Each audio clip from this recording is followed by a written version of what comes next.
Hello everyone, welcome to the fourth episode. In this section, I'll talk about the traces left in us by the books we read. I mean, the traces of thought, or as I like to say, Thoughtprints. The books we read develop and change us. That's why we usually read it anyway. Of course, there are also books that we read only because it is enjoyable, because reading makes us happy. We can call some books light or snacks. But even a sentence in them can affect us and make us think. And I think we should get the projections of these thoughts, which means taking notes. Actually, I mean more than just taking notes. I'm not talking about writing exactly the same sentence we love in a book. I'm talking about writing about thoughts of that sentence, paragraph or section. Even the whole book makes us think. Some do not like to write on the book, to underline the lines, but I do. I don't like to commodify the book. I see the book as a tool. I used to only take notes on the book.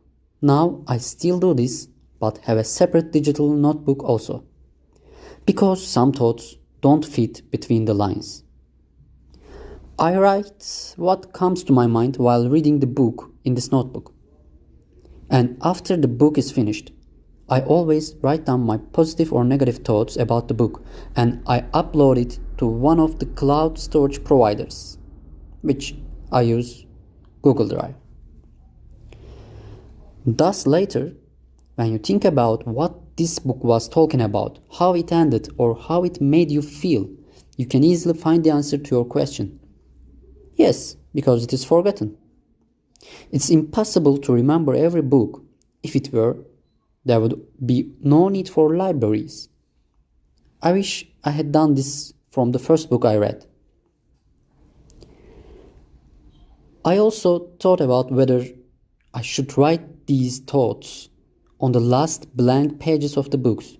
It would be nice to have this information when you pick up a book from the library, but I couldn't put it into practice.